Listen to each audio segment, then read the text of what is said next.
Okay. All right, what is going on, everybody? Y'all know what it is. Y'all know what time it is. This is your boy, Mr. Soul Lover Man 504, aka Demon Alvarez. And welcome once again to Soulful Conversations, where we bring you the most amazing guests on the planet. So today we have Miss Jasmine Little, aka the Oracle Jane, and I'm going to go ahead and let her introduce herself. Hi guys, Jasmine here, better known as Oracle Jane. I am mostly on Instagram. You may see me on Facebook. I am known for being a medium, a spiritualist, a practitioner of Isheshe, also known as Yoruba practice, Orisha practice. I am also a hoodoo practitioner. Nice to meet you all. Hi. Well, thank you. Well, let me just say thank you. I know I know you're busy. I think you're in grad school also, right? A what? Are you in grad school also right now? I'm also in graduate school for social work. I also work full time in public health, so I do it all. But always have time for you to do interviews, to meet and greet, to do work, whatever. I always make time. So let me ask you, where did your journey into the ATRs, Mhm. your spiritual journey? Where did it all begin for you? I think we're all a little bit spiritual. And I say that because when I was younger, I think that I was always spiritual. I was always interested in, the spiritual books at Barnes and Nobles, tarot cards. I started reading tarot cards when I was maybe 15 years old. I actually later found out that my grandmother on my father's side was a tarot reader. I found that out this year. So it started early. I guess it was already in me. Um, but I wasn't really heavy into tarot cards. I just wanted to be a kid, you know. So I just started reading tarot cards again maybe a few years ago, and I started to get really heavy into it. I also came into the ATRs a couple of years ago by way of Lukumi. So I was in Lukumi for a couple of years, and now I'm just in traditional Ifa. And yeah, now I'm just going through my spiritual journey. I also was introduced into spiritualism while in Lukumi. Well, Lukumi, it's basically Orisha practice, which came from Africa. Okay, the slaves that were shipped to Cuba, they couldn't practice their religion, so they hid their Orisha in saints, in the statues of saints. So that developed into Sainteria, what people know today as Sainteria. But Lukumi is basically, still centered around the Cuban traditions, but we remove the saints, because we don't have to hide our Orisha and saints anymore. So spiritualism came from Europe. So a lot of the people in Europe that came to Cuba, they introduced the Cubans into spiritualism. The white table, Misa, Bovedas, things like that, communicating with your spirit guides. So when I went into Lukumi, they also introduced me into that. And that's how I, started connecting with my spirit guides, going deeper into not just reading tarot, but channeling and being a medium, being able to hear what my spirit guides are saying during the tarot readings. So that was one pit stop of my spiritual journey. Took that with me, transitioned into Ifa, and now here I am, you know, doing readings, practicing hoodoo, practicing Isheshe, So which where means which is the Yoruba word for tradition, the traditional okay. practice of the Yorubas of West Africa. So how do you how do you balance it all, like with your with your your busy schedule, you're in school, you have your, like you said, you deal with the Orisha, you deal with your ancestors, so how do you balance all of that, just in your regular. That's a good question because I feel like I'm constantly busy, but not so busy that I can't incorporate my my weekly rituals, my weekly prayers, is actually, Isheshe has actually been very grounding for me, because I make sure every Sunday that I'm feeding my ancestors, that I'm at, we call them Egun. Egun is the Yoruba word for bones. So I make sure that I speak to my Egun.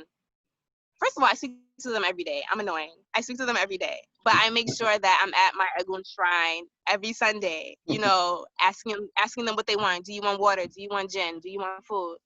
I make sure that I'm at my Orisha shrines every Monday. Alagba, what do you want? Ogun, what do you want? Ochosi, what do you want? Otun, what do you want? So it's very grounded, because it's like, it's a ritual. Every week I'm doing this. Every week I'm doing that. And throughout the week, I have schoolwork. I have work. I have people who are emailing me for readings. So it's like, I just juggle it all. But it keeps me busy, and it keeps me very grounded. So. And let me ask, how has spirituality changed your life? It's changed my life tremendously, because I see things that I normally probably would not have seen, growing up before I came into, this very, very spiritual life. Walking down the street, Spirit says, cross the street, some crazy people around the corner, cross the street. I'm constantly receiving messages from my ancestors. I'm always in lucid dreaming. Just sitting here in the park, just appreciating the nature around me. It's like you live it, you breathe it. It makes you grounded. It keeps you aware of things that you normally would not be aware of. I feel like everybody's spiritual journey is different. So me telling people how it has changed my life is like, you'll never know until you actually start being spiritual what it actually is, how it changes your life. But it definitely has made me more grounded. It strengthened my connection with God is very strong. I would say it's much stronger. Um, it's made me more attentive to my family. I'm always making sure that they're okay.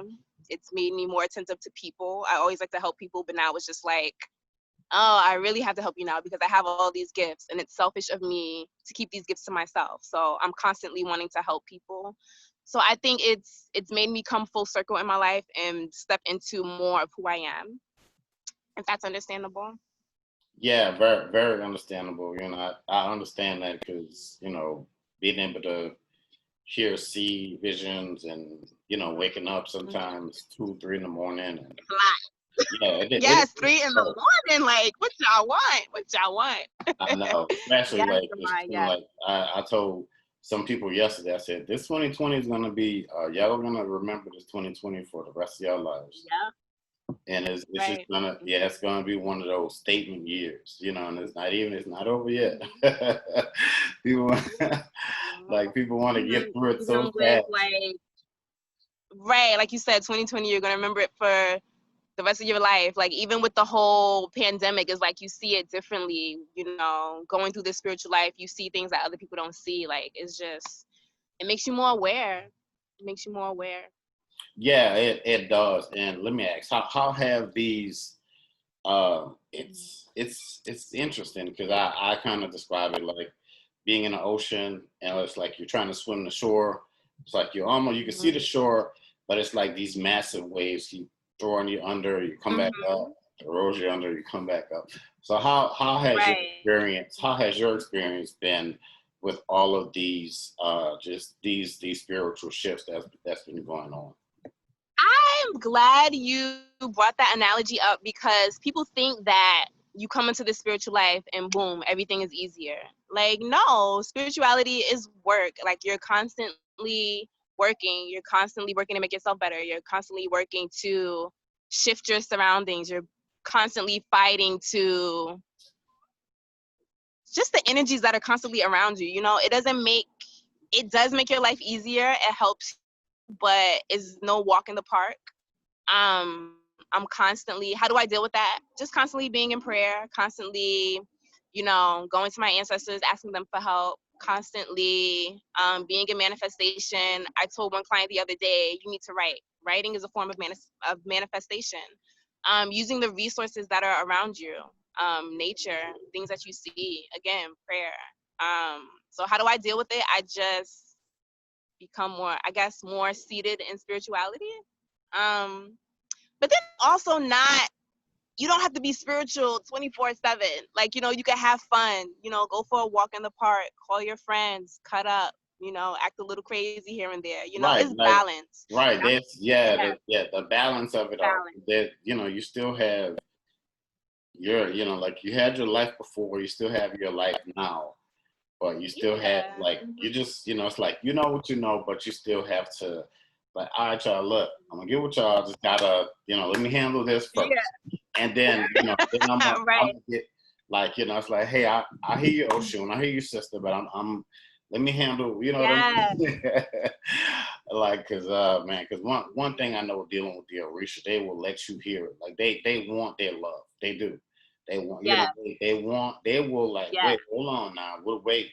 I know your ancestors and God and all that, cool, but you better let them know, because we will. They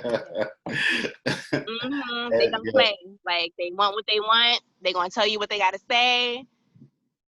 Yes, you said it. You said it the right way. Yes. Right. So, I found something interesting on your website. The Gregory bags. So how did you like? Because me being from New Orleans, because I kind of knew what that was, but you don't see Kind of mojo bag. the mojo bags, yeah. So you They don't, have different names. Yeah. yeah. So you don't hear people, a lot of people, that's like real old school. So how did you get into dealing with Into that hoodoo, aspect? I guess. I Well, I want to say one thing. Everything that's on, most of the things that are on my website, I've used myself. Mm-hmm. Except for a few items like the vision candle. Lord, I don't need no more visions. You give me enough. So I haven't used that. Certain stuff like that. But Yeah. most of the things on my website, I've used. So I guess I got into hoodoo just doing work for myself and seeing the results. Like, okay, this works. Let me put it on my website.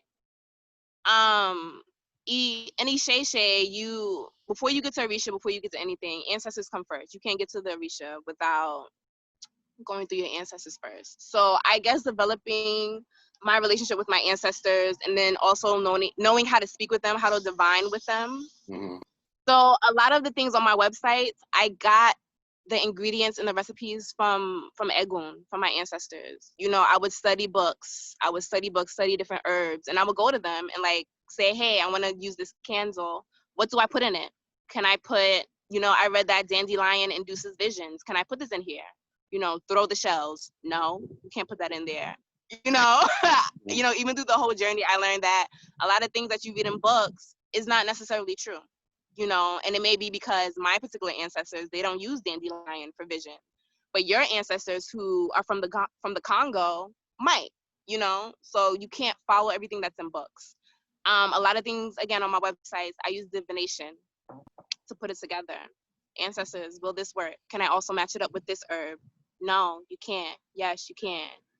You can, but there's something better. Hours and hours of divination, putting everything together. So I guess that's how I really built my business in hoodoo. You know, Also, when I put this together, hoodoo also uses spells within the Bible. My great great grandfather was a minister. He built the church in his town. So I have all of this knowledge in me. It's just you have to pull it out. You have to connect with your ancestors. Okay, I put all of these ingredients together. Can I use this scripture? Can I use this spell from Psalms in it? No. Oh, I can't. Damn. Let me look through this Bible. Actually, let me close it and crack it open. Show me, what can I use? Close the Bible, crack it open. My eyes go to this, this scripture. Is this the one? Yes. Oh, okay. Thank you. Like, it's a process. It's a process, and it's hard because if they say no, like, you have to keep going to find, what can I put in this candle? What can I put in this mojo bag? What do I do after? What do I tell the client to do with the candle after? Do they take it to the crossroads? How many do they have to drop pennies? So my business and practicing hoodoo, it came from my ancestors. Just asking them, like, will you help me, please? I want to start this business. What are the ingredients that I need? And that's interesting because they've been I've really I've seen like I've had people to kind of guide me as far as using tarot and oracle and stuff like that. But as far as everything else, like 90% of, I say 99% of everything else has been my ancestors. Like you said, the introduction into like, when I found out about my Egyptian lineage, when I found out about, all of that stuff, it was them that were leading me. And like you said, the business stuff and how they helped to, open the doors and, and whatever. But it's it's an interesting calling, and it is, people think like, it is not anything to really be, selfish with or to, or to play around with, just like every, yeah, because I look in some of these, like, witchy groups and whatever like that, and they wanna call themselves this and that, and it's a lot of some older folks, but a lot of the really, really young, the younger ones. Like 20, 19, 18, they just wanna hex everybody and whatever. Thank you, Zamonti. What I told myself today? I said, you know what? I'm gonna behave. I'm not gonna talk about nobody. But yes, that's not cool, and that's a trend. Like everybody want to hex everybody. It's not cute. It's not cute, and it's gonna come back to you. I promise you that. Unless you specifically like really ask your ancestors the correct way and do the divination the correct way. 9 times out of 10, your ancestors are gonna say no, unless it's like a situation where you actually need to not even really hex people, but just reverse what they're doing to you. Every situation doesn't even call for you to hex people. But yes, I'm glad you brought that up. Don't stop hexing people, y'all. Don't do it. Right. Right. If you see like, if it's like a crime scene, if you see the yellow tape, don't cross over that tape. You can just look and keep moving. To me, the biggest thing I've always been told, hey, protect yourself. And, that's when you get into your crystals and your prayers and, asking your ancestors, your angel guides, and and all, like right before my ear was ringing, and you know what I mean. So it's like all kind of. It's I always tell people, always pay attention to the signs. Always pay attention to the signs, and those signs can come in a form of like animal spirits, or you can hear something 3 times, or you can see something on TV or something on the internet. So they're always moving through through different through different mediums, so to speak, to help you and to guide you through your life. So when you go to the beach and you're near the water, how does that help you to be more in tune with your ancestors and within your spirituality? First of all, I love the beach or just being near water, period. I have a lot of ocean energy with me, so it's very calming for me, especially when I get in the water. It's very calming for me. When I get home, I'm knocked out, sleep for hours. But also just knowing that there are spirits there when you go to the beach, knowing that you could speak to them. Oshun is there. Yemoya is there, Olokun is there, very, very, very deep at the bottom of the sea. Your ancestors are there. Just knowing that when you are in places like that, that you're not alone, that if you do pray, one of those spirits is going to hear you. If you want to leave an offering for them, you can do it. They might be there, lingering, and they might hear you, they might see you and return the blessings, So just knowing that you're not alone when you're in places like that, it helps me. Yeah, for me, it helps a lot because I just love the water. I just love going to the beach. Period.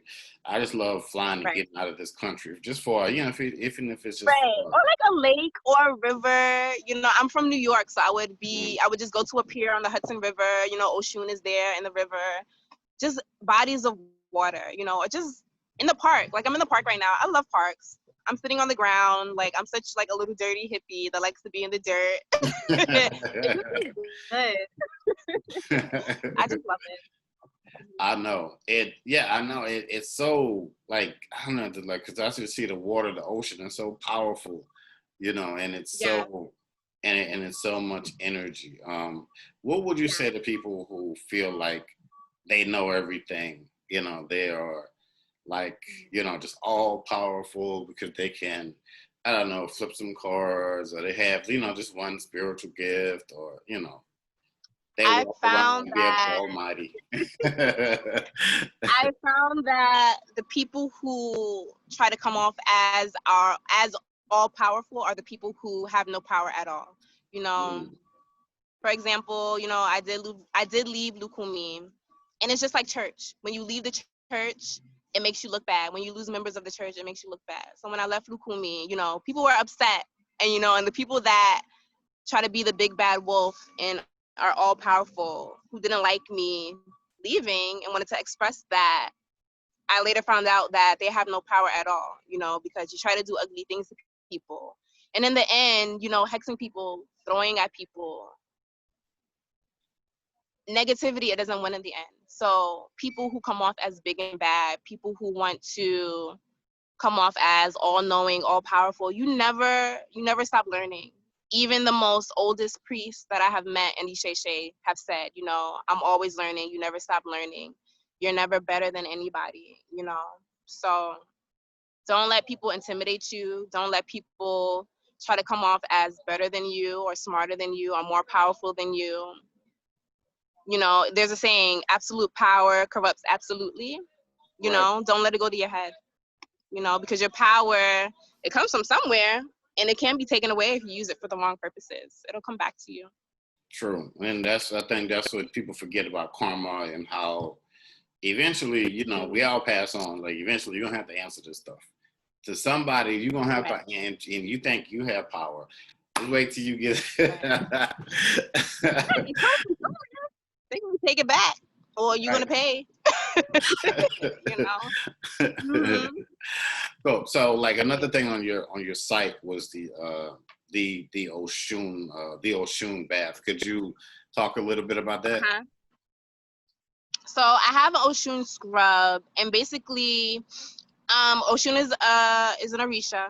Orisha. Well, just to get into a little bit about Orisha for people who don't know Orisha, they they have different names across the ATRs. Every ATR, they're different, or they want to be called different things. But Orisha, they come in the form of Orumale, or just pure energy. When you come into Isheshe and Ifa, they explain to you that Orisha is all around us. Orisha is this tree behind me. Orisha is this dirt that I'm sitting on. Orisha is the air that's moving around me. But Orisha were also Orumale. And Orumale are primordial beings that God sent to earth in human form in order to learn lessons, in order to live as humans, which is why they're experts at helping us now. God didn't send us down here to just walk the earth and be alone without help. So, they came down as human beings, they lived, they learned lessons, and now, they're back in the realm of Orisha. They were like the first human beings. So Oshun, she is the Orisha of, just love, laughter, what it is to be a woman, sensuality. She's a snazzy businesswoman. You don't play with Oshun. She's all love, but you don't play with Oshun. Mhm. But my Oshun scrub, it has we call them attributes and implements. So the ingredients that I put in the Oshun scrub are directly tied to her. All of my products on my website, I also put spirit into them. So when you use the Oshun scrub, you can use it for anything. If you're going into a business meeting and you want people to pay attention to you, and you want people to pay attention to you, and you want to be appealing, if you want to be appealing to someone as you're walking down the street, if you just want to have self-love, you can use the Oshun scrub for that. Because Oshun teaches that you have to love yourself first before you try to seek love from anybody else. So that's my Oshun scrub, and it smells good. Y'all heard it, folks. Get your Oshun scrub. So let me ask, what does walking in your power mean to you? Walking in your power. Walking in your power means being self-aware, having the confidence to walk as your true self, walking in your power, knowing the difference between right and wrong and how to act on it, knowing how to act on situations without internalizing how people treat you because it's a reflection of them and not of you. Walking in your power, just being confident and knowing what God put you on this earth to do, and living your life accordingly. Walking in your power. It's almost like saying like your energy precedes itself, like you said, walking into a room and almost like owning it. So if you Yeah. walk into a room and you're within your spirituality, it's almost like these people might say something like, wow, I feel like like your face looks so familiar, or Mhm. I feel like I know you from somewhere, like they'll say little things like that, but Yeah. that's like your energy going there. Mhm. Like I was teaching, like projecting your energy there before you go, so it'll be Right. that smoother of a transition.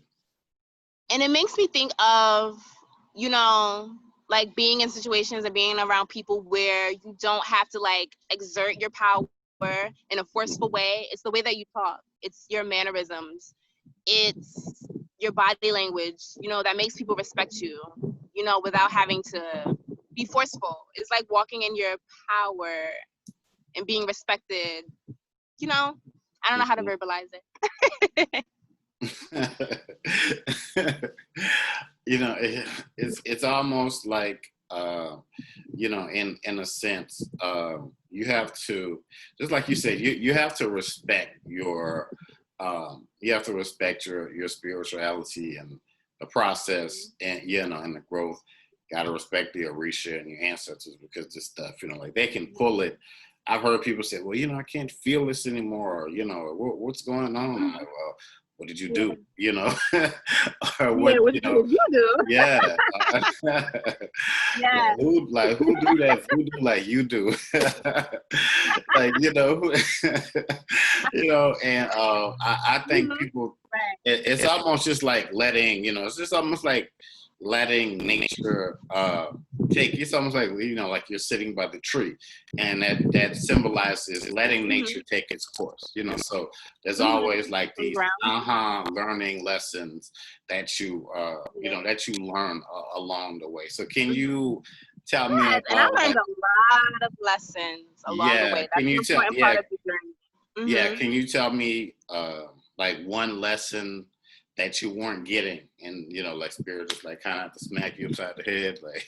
A major, major lesson. It came from my ancestors that I learned during my journey was to not sacrifice myself in the name of other people. It's like there's only so much you can do to help somebody and to help a situation, but you don't sacrifice your self-respect to help somebody else. You don't sacrifice yourself and your self-respect in order to make a situation come into fruition. It's like your dignity. You don't give up your dignity and your self-respect in order to get what you want. You don't sacrifice yourself. Yeah. Yeah, and that's powerful, because people, yeah, it's interesting. People think, just because they pay for a reading and Mhm. whatever, just like, well, you got to understand, that, hey, I'm helping you. It's like my ancestors are Mhm. already on me saying the prices are low. So if I raise them up, Mhm. Yes. if I raise them up, I'm going to a different level. So that means that Mhm. you're swimming, the water is like here. But if I Mhm. go up, it's gonna be above your head, and you might not be. You know what I mean? You Mhm. might And have I'm to glad argue with the you house. brought that up. I'm glad you brought it up. The issue of paying for readings and prices for readings. A lot of people, they want readings for free, but my ancestors, they don't work for free. And when I first started, I would go to them like, this person just asked me for a free reading, and I would, take the divination and drop the divination. Can I give them this free reading? And they would always say no. you know. So you don't always have to sacrifice yourself to help people. And if you feel like you want to raise your prices, this is all to all of the spiritual workers. If you feel you want to raise your prices, raise your prices. Don't let people guilt you because you're a spiritual worker that you should be, serving the people, that you need to overexert yourself in order to serve them. Also, a lot of people would message me about relationships. The relationship would be a negative relationship, but they want spiritual work done to bring them into union with their partner. So that's another thing, as far as sacrificing your dignity in situations in order to get what it is that you want. That goes to clients. Don't sacrifice your livelihood, don't sacrifice your well-being in order to be with somebody. Some people want spiritual work so bad that they can't even see that the person you want to come into union with is not good for you. Right. So I mean it as a spiritual worker and also as someone receiving spiritual services. That was a Yeah, lesson that and my right. ancestors gave me. And that's the thing. It's just like that lesson that they have to learn. Like this person is not. Yeah. It's like this person is like. The only thing I tell them is like, hey, you know what? Um, you know, your ancestors are saying that this isn't good for you. And now what you want to do is up to you. Now you handle it how you handle it. I've given you the Right. information. So from this point on, Right. it's up to you.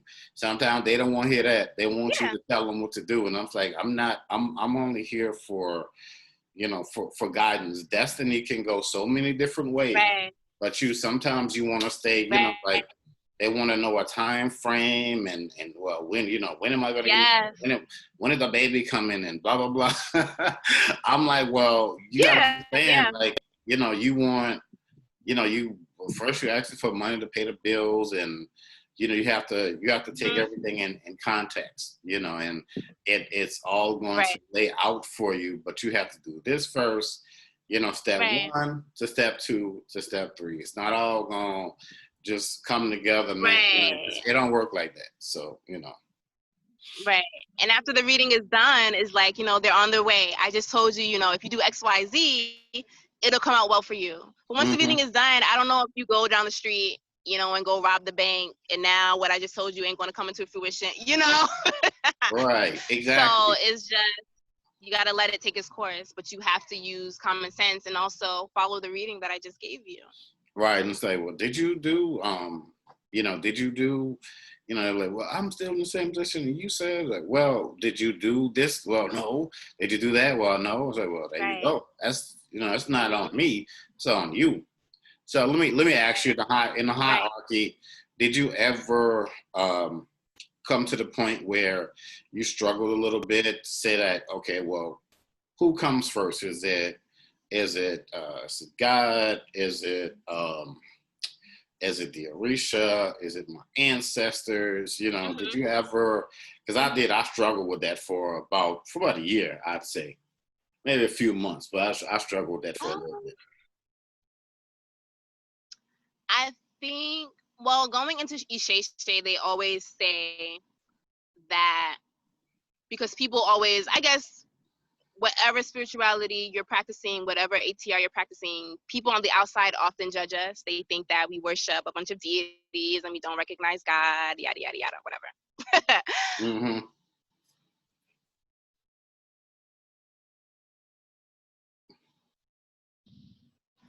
Okay, I got disconnected. Okay, we're back. Okay. So, yeah, so people think that, we worship a bunch of deities, we don't recognize God. But actually, the major belief in ATRs is that God comes first. God is the beginning, God is the end. And the Orisha, ancestors, spirit guides, they're tools, they're spirits that God sent here to help us. But God always comes first. Did I struggle? I struggled in understanding what Orisha was, because nobody, for some reason, they felt like they just didn't want to explain it correctly for me. So it took me a long time to figure out what Orisha was. And it wasn't until I actually asked my Alegba, because if you have your Orisha shrine in your home and they're with you, you have a right to ask them, who are you?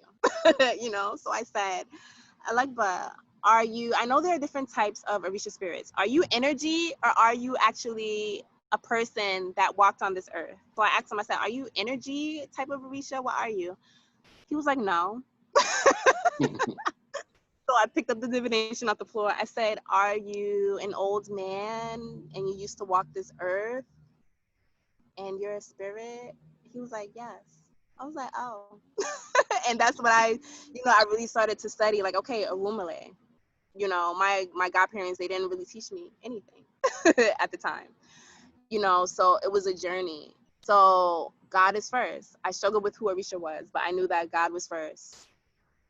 As far as hierarchy, it's hard to say if Egun is first and Orisha are first, because Orisha are ancestors. They're more powerful ancestors, but they are ancestors. We don't call them Egun, we call them Orisha. But in actuality, they're ancestors. They used to walk the earth. They're just more powerful. But if I had to put it in a hierarchy, I guess it's God, Orisha as far as power, and then Egun. But it's tricky because you can't get to Orisha without Egun. If your Egun don't allow you, if you do a reading with a Babalao and he says, this isn't for you, your ancestors don't support you being in Isheshe, you have to go to Palo, or you have to go to Vodun. You have to, you have to follow what your ancestors say. So, it's like your ancestors have more power over your life, I guess. Mm-hmm. So that's the answer. I don't really have an answer for that. And that's okay, Yeah, not I just look at it like I always try to have. I'm like I look at them like family in a sense. I'm like so I just do it as a respect thing. You know what I mean? So like you said, it's God, and it's a flip between the Orisha and your ancestors, and then sometimes you have these other deities that might pop in from time to time, and whatever. So yeah, Right. remind me to tell you the story about when I was walking with Anubis. I should write a book about that. That's an interesting story. But yeah, so what, since you've had an amazing journey so far. So like what's next for you, as far as like when you finish school with social work, and like you going higher within your spiritual practices and all of that good stuff? Well, first of all, I worked a really long time as a technical designer. I'm a fashion designer. Mm-hmm. And then when the pandemic hit, I was already in graduate school because I had made the decision that I wanted to help people, So but for me, I know that I can't reach everybody spiritually because everybody isn't spiritual. So I want to be able to reach people in a practical way, therapy, social services, supporting my community of Black and brown people, colored people of color. So what's next for me? I think eventually, I do have my online business. I do want to have a practice where I can serve people spiritually, maybe a shop, but then also have an office where I can do therapy as well. Have the mundane and the spiritual. But as far as what's next for me, I don't know.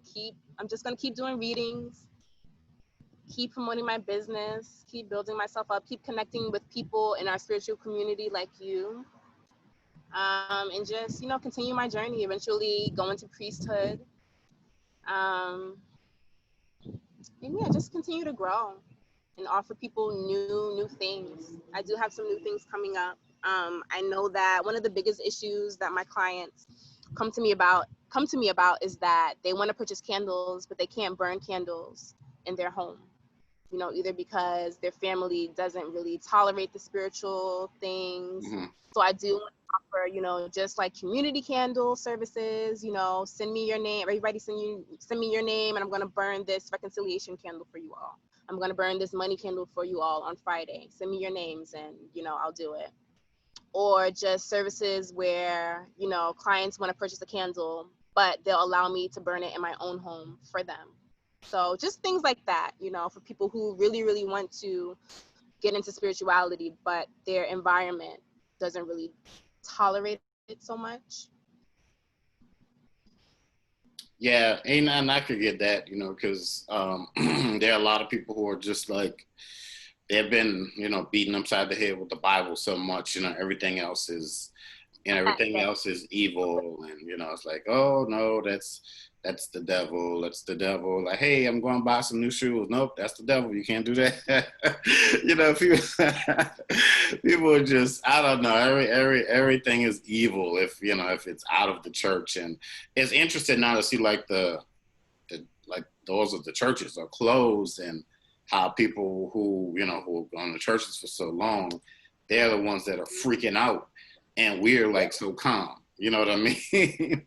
Not to say that we don't worry, but Like we know that spiritual people is like we know that spirituality comes from within. We don't have to go to church to find God. We can find God in our house. We can find right, God sitting at the tree, or I could find God. I one thing is, I practice Ishe, but I also go to church. I do both. One doesn't cancel out the other. The people in church may not tolerate Ishe, but Ishe tolerates everybody. One of the 16 truths of Ifa is that we tolerate everybody's religion. We don't judge anybody else's religion. So anyway, the doors of the church are closed. Everybody is freaking out, like you said. But people who practice spirituality know that God is everywhere. If you want to watch church from your home on your phone, God is there. If you want to sit at the foot of a tree every Sunday, God is there. You know. So I love that you brought that up. It's funny.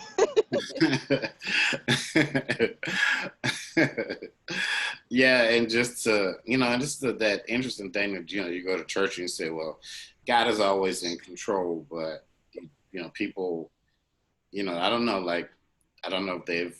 That's why I've been telling people it's like it's only like a faithful few that are through this whole journey that are going to be like majorly like lifted, like people like you and me, like we're going to be so sought after, so needed, so you know what I mean. So it's like a second, it's like a major second shift is coming, but it's like more like the rise of spirituality than anything. Yes, definitely. Mm-hmm. So in closing, because I know you have, I know you got things to do and people to see and all of that good stuff. So, but so in closing, what's one or what's something that you like to leave with the people, as far as just something in just something uplifting in life, or just something as far as to encourage them to keep going down their journey. It's not easy. It's not simple. Um, in the beginning is always hard because you have all of these questions and the answers aren't readily available to you. Um, just stay persistent and consistent. Don't give up. Don't compare yourselves to others. If you are a reader, if you are a hoodoo practitioner, if you are into Kemetic practices and you're more closely tied with your Egyptian ancestors, if whatever it is, just keep at it. You don't have to be like everybody else. Be you, you know, and don't let people judge you. Just be you, because the divine sees you and they're smiling down on you because they put you here to work, and you're working and you're growing. So, yes. Right. And I think for me, like I can be, and that's well said, like I can be so hard, like sometimes I can be hard on myself, right? And so, like if I get a reading every night and it's like, man, you know what? Ancestors are so proud of you, keep doing what you're doing, blah, blah, blah. And I'm like, well, I feel like I should be doing more, or I should be, Yeah. so far down the line. But it's all in saying like, you are right where you're needed to be, to get everything that you're going. Yeah, especially if you're putting in the work, and faith without works and all that good stuff. Living your truth. That's very important. Living your truth. Your journey is yours. And if you want to speak about it, if you want to speak about the highs, if you want to speak about the lows, living your truth and walking it. Alrighty, ladies and gentlemen, and again, I just want to thank Miss Jasmine Little, aka the Oracle Jane, for joining us, taking some time out our busy schedule to talk to the people. But yeah, but well, just stay. Yeah, just stay. Don't cut off because I'm gonna talk to you after this. But yeah, again, ladies and gentlemen, this has been another edition of just great talks with people from around the world. You know, as you always know, you know, we bring the greatest guests from around the planet. So again, this is your boy Soul Lover Man 504. Oh, before we go, let everybody know where they can find you. Like, You can find me at Oracle_Jane on Instagram. That is my page where I do all of my readings for the collective. You can also find me at oraclejane.apothecary, which is where I talk about my apothecary, African spirituality, African American spirituality, and the history of hoodoo. all right, there y'all have it, ladies and gentlemen. If y'all, so don't be like, well, we don't know where to find her, so now you know. So, all right, ladies and gentlemen, as always, folks, we out this piece. Peace.